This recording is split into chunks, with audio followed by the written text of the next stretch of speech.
उत्साह के साथ पढ़िएगा, ठीक है।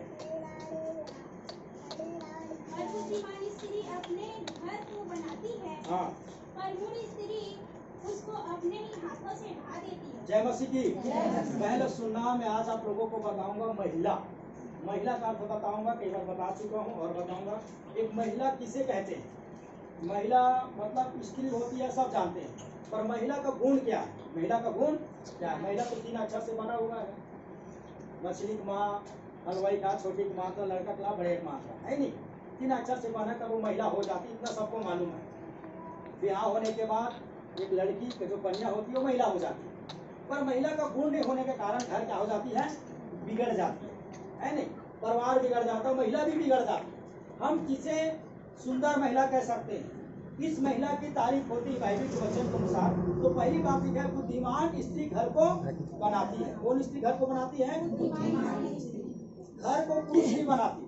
पुरुष जो है मस्त पैसा कमाता है, जिम्मेदारी निभाती है, पर घर को सुंदर और परिवार को सुंदर और खुशहाल कौन बनाती है? बाइबल वचन के अनुसार स्त्रियां, पत्नियां, माताएं, बहन लोग। तो उनके अंदर गुण होना बहुत जरूरी है।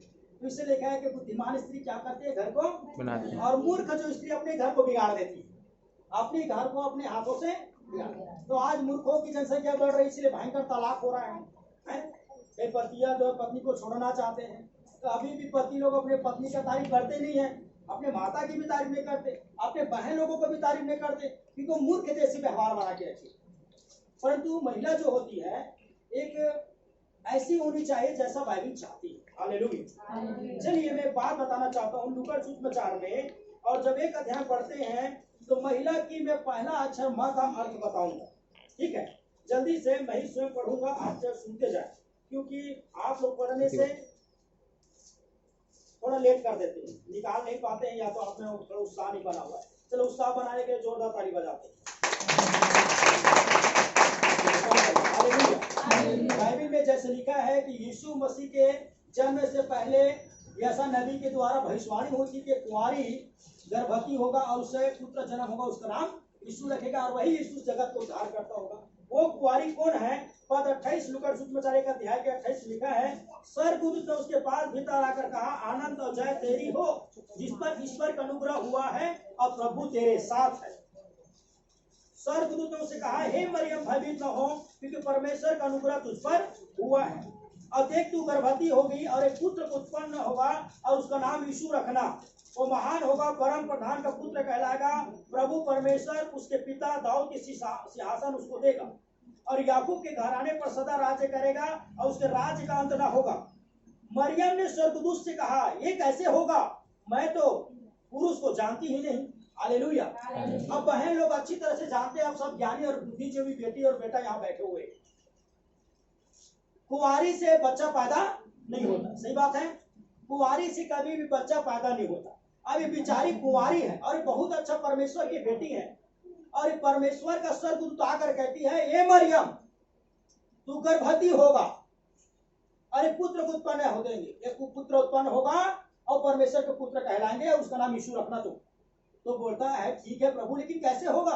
मैं किसी पुरुष को जानता नहीं हूँ। अभी मैं जिस पुरुष को जानता हूँ, जिनसे मेरा मंगनी हुआ, सगाई हुआ है, उससे मेरी शादी नहीं हुआ। ये असंभव बात है।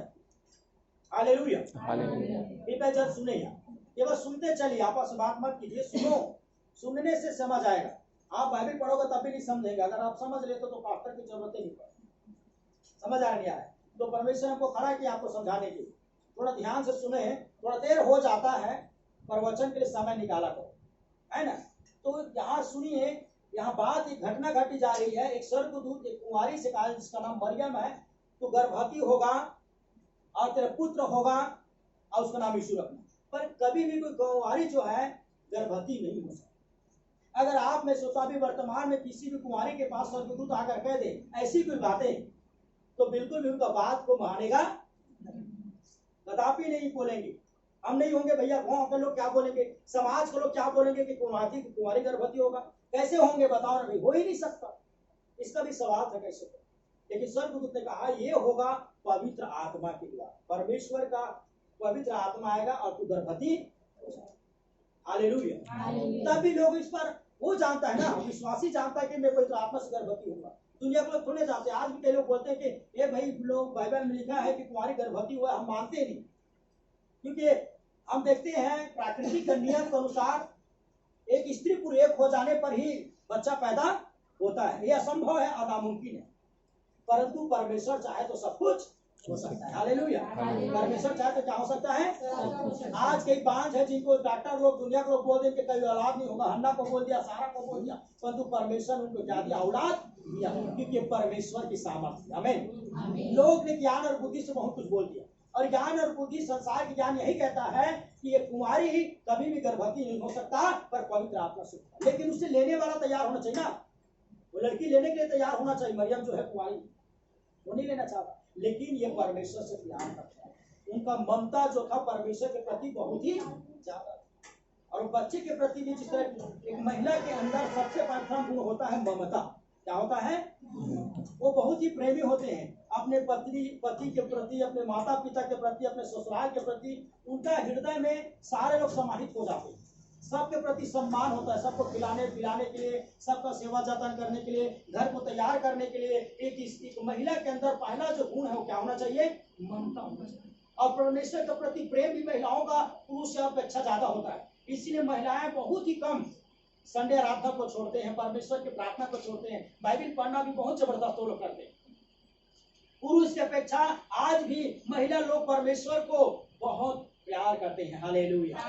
और हम पढ़ते हैं मरियम ने भी एक कुंवारी होने पर भी परमेश्वर की इस आशीष की बातों को, ये भविष्यवाणी की बातों को समाज के परवाह नहीं करते हुए, लोगों के परवाह नहीं करते हुए, उनका सगाई भी हुआ तो मेरे होने वाला पति मेरे बारे में क्या सोचेंगे, ये भी परवाह नहीं करते हुए परमेश्वर से जो बहुत प्रेम करता था, ममता उनके परमेश्वर पर हृदय थी, वो प्रभु के कहे के वचन उसने क्या कर लिया, स्वीकार कर लिया। हालेलुया। इसी तरह मेरे प्रियो, महिला में पहली जो गुण होता है वो ममता होती है। आपके अंदर ममता होना बहुत जरूरी है। एक महिला के अंदर ममता होने से पूरे परिवार जो है प्यार से और मोहब्बत से भरा होता है, आनंद से भरा होता है। वह महिला जिनके घर में जो स्त्रियां होती है, आप बच्चों से, पति से, माता से, पिता से, अपने घराना के प्रत्येक सदस्य से अपना ममता को क्या करते हैं, निछावर करते हैं, निस्वार्थ भावना से कि मुझे क्या मिलेगा क्या नहीं मिलेगा, लोग मेरी आदर करता है या नहीं करता है, परंतु मेरा घर है, मैं अपने घर को बनाने के लिए अपना प्रेम को बरसाऊंगा, मेरे ममता को मैं प्रकट करूंगा। और वो अच्छा भोजन करा के, अच्छा घर को साफ सुथरा रख के, बाल बच्चों के कपड़ों को साफ करके, पति पिता ससुराल भाई के सारे लोगों को क्या करता है, अपने ममता से क्या रखता है, खुश रखता है। बहुत ही असंभव बात है, पुरुष सबको खुश नहीं रख पाता, बड़ा आवाज कड़ा शब्दों में बोलकर बहुतों को जवाब दे देता है, पर महिला बहुत कुछ सहती है और अपने ममता से अपने घर को क्या कर देता है, भर देता है। हालेलुया। तो महिला का पहला जो गुण क्या है, ममता है। देखिए कई लोगों को विवाह नहीं हुआ, ये गुण आपके अंदर होनी चाहिए। जो विवाह हो चुका है वो आपके अंदर गुण होनी चाहिए। माँ की जो ममता बहुत बड़ी होती है, महिलाएं की ममता जो बहुत बड़ी होती है, और इसीलिए परमेश्वर ने तुम्हारी मरियम को चुनो। परमेश्वर के प्रति भी उनका ममता क्या था, अपार था। आज बहन लोग भी परमेश्वर के प्रति बहुत ही ज्यादा प्रेम करते हैं। कई लोग तो अपने पति से भी लड़ लेता है परमेश्वर के भवन जाने के लिए, लेकिन मैं पुरुषों को कभी भी किसी से लड़ने के लिए नहीं देखता। वो छोटे छोटे बातों में प्रभु के विषय पीछे हट जाता है, पर बहन लोग बहुत आगे बढ़ रहे हैं। हालेलुया। आगे बढ़ाएंगे, और प्रभु के जी उठने का पहला दर्शन पाने वाला भी मरियम मगदली और वो लोग थे ममता से भरे हुए। मरियम मगदली और बाइबल पढ़ते हैं हम, दोनों मार्था, दोनों इतना प्रभु से प्यार करते थे कि जब भी प्रभु यीशु के घर आते थे, ये लोग भोजन वोजन बनाकर मस्त उनको खाना खिला कर देते थे। यही नहीं, वो सेवाई में जाते थे तो वहां भी उनके लिए खाना भोजन की चिंता उनके अंदर होती थी, क्योंकि पुरुष को पता नहीं कि पास्टर आ रहा है या कौन आ रहा है, उनके बारे में ये सोचा जाए उनको क्या खिलाए क्या पिलाए। उनके अंदर ये दिमाग में होती है, वो नाश्ता पानी तक बाहर की बातों में घुस रहती है। लेकिन माँ बहन लोगों की हृदय बढ़िया होती है। मैं बहुत जगह में मीटिंग में जाता हूँ, बिल्कुल भैया आया करके, पास्टर आया करके, उनको परमेश्वर के प्रति बड़ा प्रेम देखा हुए हैं। चाहे वो भोजन के माध्यम से प्रेम प्रकट करे, चाहे अच्छा से कोई बहुत सी बातों के लिए प्रेम प्रकट करे, और अपने मीठी वाणों के द्वारा भी ये बहुत अच्छा ममता को प्रकट करती है। तो विश्वासी भाई बहनों में, महिलाओं में पहला गुण होना चाहिए, क्या गुण होना चाहिए बोलिए, ममता का गुण। हालेलुया। भाई हम दूसरी बातें देखते हैं कि दूसरा और क्या कौन से गुण होना चाहिए। मत्ती 26:4 और उसके 5 अध्याय के 25 पद से जब पढ़ेंगे, ठीक है, तब हम आगे पता चलते हैं कि दूसरा गुण महिलाओं के अंदर क्या होनी चाहिए। और बाइबल में मैं 3 महिला बताता हूँ और तीनों महिलाओं के अंदर गुण था, ठीक है। तो मैं 5 के 25 पद को लिखा है, एक स्त्री थी जिसको 12 वर्ष से लहू बहने के रोग था। उसने बहुत से बेटों से बड़ा दुख उठाया और अपना सब कुछ माल व्यय करने के पर भी उसने कुछ लाभ न हुआ था, परंतु और भी रोगी हो गई थी। वह यीशु की चर्चा सुनकर भीड़ में से उसके पीछे आई और उसके वस्त्र को छू लिया, क्योंकि वो कहती थी यदि मैं उसके वस्त्र छू लूंगी तो मैं चंगी हो जाऊंगा। और तुरंत उसके लहू बहना बंद हो गया और उसने अपने देह में जान लिया कि मैं उस बीमारी से अच्छी हो गई हूँ। जय मसीह की। सब बोलेंगे जय मसीह की। दूसरा स्त्री के बारे में देखते हैं। ये स्त्री बिचारी जो है, ये महिला जो है 12 साल से लहू बहने के रोग से ग्रसित है। कितने साल से बोलिए? 12 बछर से। कोई व्यक्ति एक दिन भी बीमार रहे तो डॉक्टर के पास जाए, एक हफ्ता में 2 डॉक्टर बदल दे, एक साल में 10 डॉक्टर बदल दे। ये बिचारी 12 साल से कितने डॉक्टरों के पास, वैद्यों के पास जाकर अपने इलाज कराया, सारा पैसा सोना चांदी सब खर्च होकर इलाज करते में, पर इनको कोई राहत नहीं मिली है, कोई चंगाई नहीं मिला है, पर और बीमार हो गए। एक दिन उसने यीशु की चर्चा सुनी। एक दिन जिस तरह आपको किसी भाई बहन ने आपको प्रभु यीशु मसीह के बारे में बताया, उसी तरह बहन ने इस महिला ने यीशु मसीह के बारे में जैसी ही चर्चा सुनी, ध्यान से सुनी, उनके मन के अंदर विश्वास, एक हिम्मत आ गई। क्या गई? एक हिम्मत आ गई। पहले जो लंबे समय से जो बीमार होते थे उनको छूट कर रोगी मानते थे, उनको घर से निकलने नहीं देता था, परंतु इस महिला की हिम्मत को देखिए। भारी यीशु मसीह जहाँ गुजर तो भारी भीड़ है, उस भारी भीड़ में वो यीशु के पास जाने के लिए क्या किया? निर्णय लिया, बड़े हिम्मत के साथ। लोग क्या कहेंगे? लोग मुझे उल्टी सीधी बात बोल सकते हैं, मुझे घर से निकलने नहीं दे रहा, मैं रोगी हूँ, काफी समय से बीमार में छूट हूँ, ये सब बिना सोचे समझे। जैसे उसने यीशु मसीह के बारे में चर्चा सुना, मन में कहने लगी मैं यीशु के पास जाऊंगी, वस्त्र को छूंगी, चंगी हो जाऊंगी। और उतना भीड़ में बड़े हिम्मत के साथ, बड़े धीरज के साथ वो गई और यीशु मसीह के वस्त्र को छुआ और यीशु मसीह में सामर्थ निकली और यीशु मसीह के सामर्थ ने इसको 12 साल से बीमार स्त्री को चंगी कर दिया। जय मसीह की। हालेलुया। बाद में यीशु ने बोला मुझ में सामर्थ निकला, किसने मुझे छुआ? चेलों ने बोला बहुत भीड़ है प्रभु, किसी ने छुआ नहीं, किसी के विश्वास ने मुझे छुआ, किसी के हिम्मत से भरा हुआ विश्वास ने मुझे छुआ। कौन है? तब स्त्री आकर अपना सारा हाल चल बताया। प्रभु यीशु ने उस स्त्री को कहा, उस महिला को कहा, बेटी तेरे विश्वास ने तुझे चंगी की, तू कुशल से पहुंची। दूसरी गुण महिलाएं में होनी चाहिए हिम्मत। क्या होनी चाहिए? हिम्मत। आपको दुख के समय हिम्मत रखना बहुत जरूरी है। और मैं देखा हूँ महिलाओं में हिम्मत बहुत होती है, उनमें दर्द सहने की और बातों को समझने के लिए हिम्मत भी बहुत ही होती है। और कई लोगों में हिम्मत नहीं होती है, वो लोग हमेशा उल्टी पुल्टी घटनाएं घट देती समझने की बात होती। लेकिन ये महिला 12 साल से बीमार है और भीड़ में जाने के लिए क्या करता है? डरता है, अरे मैं कैसे जाऊंगा वहां पर, मैं कैसे करूंगा वहां पर। लेकिन महिलाओं में बहुत ही बातों की हिम्मत होती है। पुरुष की अपेक्षा में उनके अंदर हर प्रकार की सहनशीलता उनके अंदर होता है, और यही उनकी हिम्मत उनको उनके जीवन को आशीषित करता है। कि परिवार में हिम्मत करके महिलाएं, एक बार में चीज को देखा, ध्यान सुनेगा। पति और पत्नी, अगर पति और पत्नी के जोड़ा है और इत्तेफाक से ऐसा होता है कि पत्नी पहले मर जाए, तो एक पुरुष को बच्चा को पालने के लिए इतना कठिन बात है, वो पाल ही नहीं पाता है। मैं सही बता रहा हूँ। तुरंत बना के क्या ले आता है? अपने लिए बाइक बना के ले आता है। 6 महीना 7 महीना मरा नहीं होता है, अरे भाई मैं बच्चे को संभाल नहीं पाऊंगा, तो एक महिला होना जरूरी। लेकिन एक महिला का बाल बच्चा हो चुका है, उनका पति अगर आपातकालीन कभी मृत्यु हो जाए तो महिला जीवन भर पति बना कर नहीं लाता, परंतु अपनी हिम्मत से अपने बाल बच्चों को अच्छा लालन पालन करता है। हालेलुया। मैं सच बता रहा हूँ, हिम्मत होना बहुत जरूरी है मेरे प्रियो। आज महिलाओं में हिम्मत, मैं कई बहनों महिलाओं को देखो, मैं अपनी माँ के बारे में बताता हूँ। हमारे जब से हम लोग पैदा होकर होश संभाले तब से हमारे पिताजी हमको अलग कर दिया, हमारे माँ के पिताजी ने भी उसको अलग कर दिया। पति मेरे माँ अपने ममता से तो हमको भरा हुआ था, पर अपनी हिम्मत से वो हमको पालन पोषण करने के लिए खंती को उड़ता था, बनिहार लगता था। नागपुर महाराष्ट्र जगह जगह काम करते थे अपने बच्चों को पालने के लिए। उसने उनको कई लोगों ने कहा मेरे माँ बहुत ही सुंदर, मैं बता रहा हूँ आपको, कई लोग देखे भी है। वो चाहता तो किसी और पुरुष के साथ बना के चले जाते, पर अपने बेटियों को देखने के लिए उसने सारे हिम्मत के साथ, हौसला के साथ कार्य किया और अपने सारे बच्चों को मजबूत किया। हालेलुया। और यही नहीं, परंतु मैंने सुना कि हमारे संतोष के माँ भी बहुत ही बिचारी अकेला बहुत ही जगह मेहनत करता है। और मैं हमारे यहाँ साराडी में कई माताओं के बारे में सुना हूँ जो बड़ी हिम्मत करता है। मैं एक चीज को अनुभव किया है। अभी हमारे यहाँ कई लोगों को देखा हूँ, कई लोगों का पत्नी बुझा जाए बीच तो तुरंत पत्नी बना के, लेकिन पत्नियां जो बाल बच्चों के लिए बड़े हिम्मत के साथ परिवार को चलाती है। मेरे प्रिय बहनों ध्यान से सुनिए, आपके अंदर हिम्मत होना बहुत जरूरी है। थोड़ा सी हिम्मत में हार गए तो कोई मतलब नहीं। अपने बच्चों को पालने के लिए, अपने परिवार को संभालने के लिए, अपने परिवार के मान सम्मान इज्जत के लिए महिलाओं को हर परिश्रम करके अपने परिवार को स्थिर करना चाहिए। और यही बाइबल में लिखा है कि महिला का अर्थ होता है पहला ममता और दूसरा हिम्मत। 3 अक्षर की महिला होती है, याद रखिएगा। महिला मतलब मछली माँ हलवाई खा और लड़का का लाभ, माँ से ममता हलवाई और ही से हिम्मत और बच के क्या लड़का का लाभ। आई हम अंतिम बात इसको पढ़ेंगे यूहन्ना रचित सुसमाचार में, और मैं चाहूंगा आप मेरे साथ निकालेंगे 8 अध्याय है कि लंबा प्रचार में 60 तक मैं आपको बता रहा हूँ, और ये बात जो बता रहा हूँ सच्चाई है और बीच बीच को आप अनुभव भी कर रहे होंगे। यूहन्ना रचित सुसमाचार और उसका 8 अध्याय, ठीक है हम पढ़ेंगे, आप यहाँ से सुनेंगे, यहाँ से सुनेंगे। यहाँ लिखा है, परंतु यीशु जैतून के पहाड़ पर गया, भोर को फिर मंदिर में आया, सब लोग उसके पास आए और बैठकर उन्हें उपदेश देने लगे। तब साथी फरीसी एक स्त्री को लाए जो व्यभिचार से पकड़ी गई थी, और उसके बीच में खड़ा करके यीशु से कहा कि हे गुरु, यह स्त्री व्यभिचार करते हुए पकड़ी गई।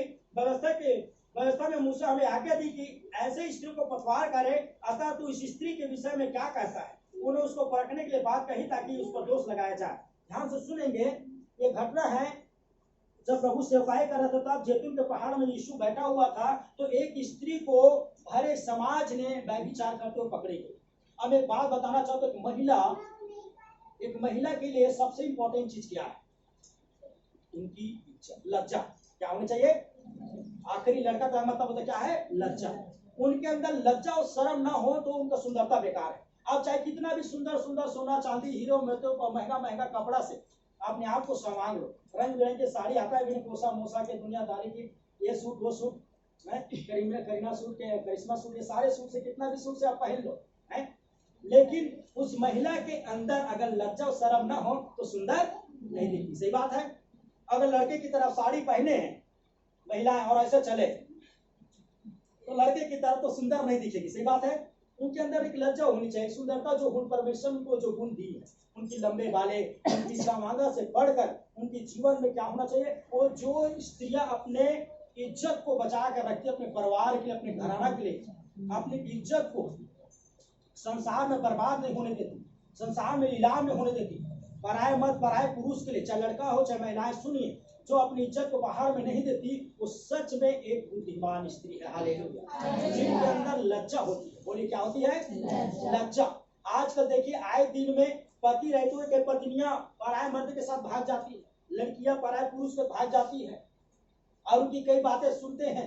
वो अपने इज्जतों को क्या कर रहा है? बेइज्जती कर अपने लज्जा को खो रहा है, तो लोग उनको सम्मान नहीं देती। पुराना नियम में ऐसे स्त्रियां जो व्यभिचार करते पकड़े जाते थे, पत्थरों से मार मार कर उनको क्या कर देता था? मार डालता। परंतु यीशु मसीह ने, क्षमा करने वाला प्रभु यीशु मसीह इस स्त्री को क्षमा किया, बोला देख बेटी मैंने तुझे क्षमा कर दिया, दोबारा तुम ऐसे लज्जा का काम, ऐसे शर्मिंदा वाला, बेइज्जती वाला, इज्जत को बेचने वाला काम मेहनत कर, परिश्रम से खाना। हालेलुया। आज कई महिलाएं, आपने कितनी भी परिस्थिति खराब हो जाए, लेकिन मैं बहुत से महिलाओं को देखता हूँ, बड़ा सम्मान करता हूँ, कभी भी अपने जीवन, अपने ईमान, इज्जत को गैर मर्दों के साथ व्यापार नहीं करता, परंतु मेहनत और परिश्रम के साथ अपने परिवार के सम्मान को बना करता है, क्योंकि वो जानता है कि लज्जा ही उनका गुण है, लज्जा उनका पहचान है। बाइबल में लिखा है, एक वचन अंतिम में हम पढ़ेंगे, नीति वचन 30 अध्याय, जल्दी से हम निकालेंगे नीति वचन और 30 अध्याय, 31 अध्याय, और पढ़ हम पढ़ेंगे 30। नीति वचन 31 अध्याय का पद 30, पृष्ठ क्रमांक 804। और बहन में से कोई भी एक जन पढ़े जल्दी से। नीति वचन 31 अध्याय का पद 30। शोभा तो झूठी और सुंदरता व्यर्थ है। सुनिए, शोभा झूठी है और सुंदरता भी व्यर्थ है, परंतु जो स्त्री यहोवा का भय मानती है, उसकी प्रशंसा की जाएगी। हाँ, जो स्त्री परमेश्वर के भय भक्ति में चलता है उसके क्या किया जाएगा? और देखिए 3 गुण बताया हूं, महिला का अर्थ समझ आया? पहला ममता, दूसरा हिम्मत और तीसरा लज्जा। समझ आ रहा है नहीं यार? ये तीनों चीज महिला के अंदर होने से एक परिपूर्ण महिला है, और ऐसी महिला यहोवा के भय मानती है। वो संसार के कपड़ा सोना चांदी से बढ़कर वो धर्मी और पवित्र जीवन जीता है। प्रार्थना, आराधना, उपवास, संगति, परिवार का लालन पालन करना, परिवार को अच्छे से भोजन कराना, परिवार में घर परिवार को सुंदरता से रखना, अपने पति को कोई शिकायत का मौका नहीं देता, पिता को शिकायत का मौका नहीं देता, परंतु उल्टा उनको जहां भी उनका पति जाता है अपने पत्नी का तारीफ करता है, पिता जाता है अपने बेटी बेटा का तारीफ करता है, बच्चे जाते अपने माता का तारीफ करता है। ऐसा महिला आपको बनना है। हालेलुया। जिनके अंदर महिला का तीन प्रकार का गुण होना जरूरी है। तो सच में आप परमेश्वर के एक अच्छा बेटी रहेंगे। और फिर से कहता, बुद्धिमान स्त्री घर को बनाते हो। बुद्धिमान स्त्री कौन है? जिनके अंदर 3 गुण है, ममता, हिम्मत और लज्जा। गलत चीजों में ममता नहीं, गलत चीजों में हिम्मत नहीं, किसी को मारने के लिए, गाली देने की हिम्मत नहीं, पर तो अपने परिवार को, हौसलाओं को बढ़ाने की हिम्मत नहीं चाहिए। लज्जा, जो अपनी इज्जत को बनाए रखे, अपने जीवन में अपने सम्मान को बनाए रखे, अपने परिवार के प्रति अपने सम्मान को बनाए रखे, ये अच्छा स्त्री और महिला का गुण है। और लिखा है, सुंदरता और शोभा दोनों बेकार है। जो अपने मान और सम्मान, अपने परिवार के मान सम्मान इज्जत को रखी हुई है, वही बाइबल की नजर में परमेश्वर का अच्छा बेटी है और अच्छा बेटा है। हालेलुया। तो आज हमने देखा महिला का पूर्ण अर्थ। तो मैं विश्वास करता हूँ ये वचन आपसे बातचीत किया, परमेश्वर इस पवित्र वचन के द्वारा हम सबको आशीष दे।